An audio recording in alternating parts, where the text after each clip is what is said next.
आपसे पूछना चाह रही हूँ ये कर्नल सन। डॉक्टर फिजा, अब आप अगर देखें कश्मीर में, जी ब्रिगेड साहब, सबसे बड़ी परेशानी क्या है कि जी ब्रिगेड साहब आपकी तो दोबारा आती कर्नल सन मुसलमान देखें डॉक्टर फिजा, इसके अलावा मुसलमान।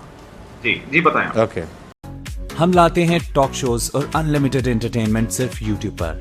अगर आपने अभी तक हमारा चैनल सब्सक्राइब नहीं किया तो अभी सब्सक्राइब करें और बेल आइकॉन को क्लिक करके हमारी लेटेस्ट वीडियोस के बारे में अपडेट जानें।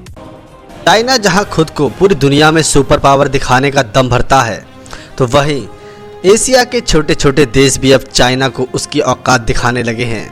जी हाँ दोस्तों, वन चाइना पॉलिसी के तहत चाइना एशिया के एक बहुत ही बड़े भूभाग पर अपना दावा ठोकने की हिमाकत करता रहता है। तो वहीं दूसरी ओर अब ताइवान ने अपना नया पासपोर्ट जारी करके उसमें रिपब्लिक और चाइना को हटा दिया है। ये ताइवान का नया पासपोर्ट है जिसमें ताइवान ने चाइना को उसकी औकात दिखा दी है और ताइवान ने खुद को चाइना की वन चाइना पॉलिसी से अलग कर लिया है। ताइवान अब खुद को स्वतंत्र देश घोषित कर चुका है, लेकिन चीन उसको स्वतंत्रता देने के मूड में नहीं है। जहां एक और भारत को चीन की चालाकियों और पाकिस्तान के जिहादी जुनून का सामना करना पड़ता है, तो वहीं दूसरी ओर भारत के अंदर भी कुछ जिहादी कीड़े पैदा होते रहते हैं जो भारत की आंतरिक सुरक्षा के लिए खतरा बनते हैं। भारत ने अब इन पर भी कार्रवाई करने का मन बना लिया है। असम सरकार ने हाल ही में एक निर्णय घोषित किया है जिसमें उन्होंने साफ कह दिया है कि अब सरकारी पैसे से कोई भी मदरसा नहीं चलाया जाएगा।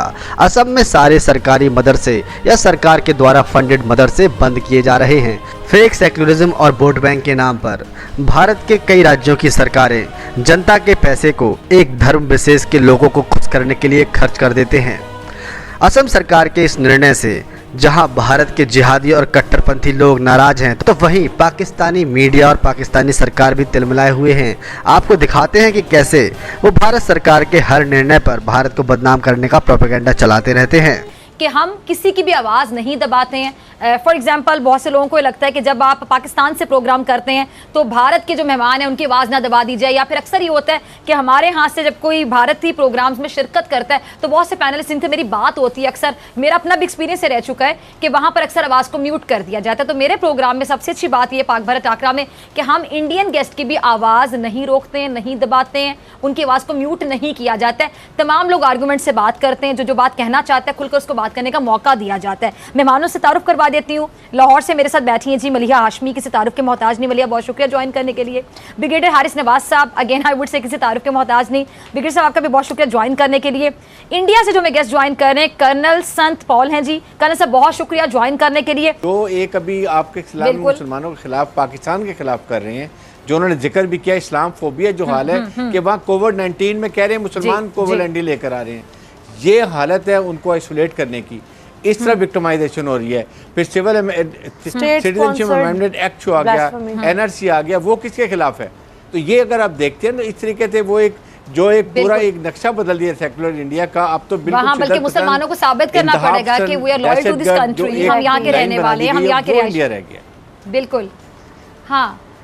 और ब्रिगेड साहब कितना जुल्म है कि इतने साल वहाँ रहने के बाद वहाँ पे, बल्कि इतनी कुर्बानी है कि वो लोग, खैर यहाँ पे मेरी थोड़ी सी एक नेगेटिव राय भी होगी कि कायदे आजम ने जो दो कौमी नजरिया पेश किया था उसकी मुखालफत भी की थी भारत में रहने वाले जो इस टाइम पे इंडियंस हैं, इंडियन मुस्लिम जो उनके वालिदैन ने। तो वहाँ पे अब देख लें कि वो उनकी दूरंदेशी को सलाम कायदे आजम मोहम्मद अली जिन्ना की, तो वहाँ पे वो सब लोग मान भी रहे हैं, बात पार्लियामेंटेरियंस मान रहे हैं कि चले बड़ों से गलती होगी, बाउजदाद से गलती होगी, लेकिन अब इंडियंस को तो सोचना चाहिए ना कि चले हमारी नजर में उनकी तरफ से गलती हो गई, लेकिन उन्होंने भारत की मोहब्बत में पाकिस्तान का साथ नहीं दिया। अब भारत में उनको अपनी मोहब्बत साबित करनी पड़ रही है। क्या मिला उन्हें, उनके बच्चों को? जी मैं आपसे पूछना चाह रही हूँ ये कर्नल सन। डॉक्टर फिजा, अब आप अगर देखें कश्मीर में, जी ब्रिगेड साहब, सबसे बड़ी परेशानी क्या है कि जी ब्रिगेड साहब आपकी तो दोबारा आती कर्नल साहब जी मुसलमान देखें डॉक्टर फिजा, इसके अलावा मुसलमान। जी बताएं। ओके जी ब्रिगेड साहब मैं आपकी तरफ आती हूँ। जी ब्रिगेड साहब मैं आपकी तरफ आती हूँ। कर्नल सन जी प्लीज कंटिन्यू। अच्छा ब्रिगेड साहब एक और पॉइंट है ना, पंकज साहब आपने मलिहा से पूछा कि किसने कहा कि वहाँ पे सिखों को बराबरी के हुकूक नहीं दिए जाते हैं या सिख आपके लिए बराबर नहीं है जिस तरह हिंदुओं की जो अहमियत है। तो मुसलमानों के हवाले से जब मैं सवाल पूछती तो फिर आप लोग ये कहते हैं कि पाकिस्तान है मुसलमानों का देश है तो इसलिए मुसलमानों के साथ सिंपैथी या हमदर्दी रखते हैं। अब चलिए सिखों की हम बात कर लेते हैं। आपने कहा किसने कहा? सिख जो खालिस्तान तहरीक है जी। ये आपकी बात का जवाब है कि अगर वो इतने खुश है तो खालिस्तान तहरीक क्या? खालिस्तान तहरीक को तो पैसा आपके मुल्क से ही मिल रहा है, आपके मुल्क से ही चल रहा है। वो जो बब्बर खालसा और ये खालिस्तान तहरीक वगैरह चल रही है, पैसे की बात आप करते हैं, इल्जाम लगाते हैं। मैं आपके साथ सबूत समेत बात करूंगी। जी जी आपको एक बात, हरदीप सिंह पुरी हमारे यहाँ कैबिनेट मिनिस्टर है, हरदीप सिंह पुरी जो कि सिख है, हमारे यहाँ से मिनिस्टर है। अभी जिन मिनिस्टर साहिबा ने ये फार्म बिल के चलते इस्तीफा दिया हमारे कैबिनेट मिनिस्टर से, वो सिद्धू साहब की वाइफ हैं, वो भी मिनिस्टर हैं, वो भी सिख समुदाय से आती हैं। और अमरिंदर सिंह जी वो पंजाब के चीफ मिनिस्टर, वो भी सिख हैं। जैल सिंह हमारे प्रेसिडेंट ऑफ इंडिया रह चुके, मनमोहन सिंह हमारे प्राइम मिनिस्टर ऑफ इंडिया 10 साल तक रह चुके, वो भी सिख हैं। वो तो सिख हमारे यहाँ सिख, सर हमारे यहाँ सिख जो है आबादी उसकी बड़ी थोड़ी सी है, लेकिन टैक्स पेइंग कम्युनिटी है, बहुत बड़ी मात्रा में टैक्स देते हैं, और ये बहुत बड़ी सरमाएदार कम्युनिटी है। ये फौज में भी जाते हैं, सरमाएदारी का काम भी करते हैं, ये अहम पॉइंट बिल्कुल। सर वो तो टैक्स दे रहे हैं, लेकिन उनको सिक्योरिटी क्या मिल रही है? मतलब देखें ना, आपके अपने बीजेपी से कथा कलामी के लिए माजूर खाऊं सर, आपके अपने बीजेपी और आरएसएस के आपको लोग बरमला कहते हैं कि हम खत्म कर देंगे क्रिश्चियंस को, मुसलमानों को।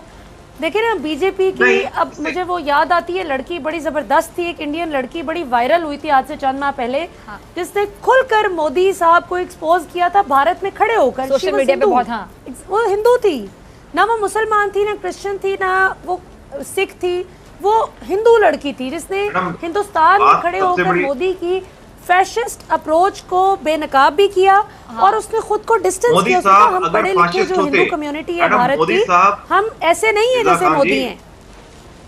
डॉक्टर फिजा खान जी, अगर मोदी साहब फाशिस्ट होते तो दूसरी बार 303 सीटें लेकर के संसद में नहीं आते। और जिस अमेरिका ने उन्हें कभी बैन किया था, उसी अमेरिका ने किस तरीके से उनका इस्तेकबाल किया, ये आप भूल गई क्या?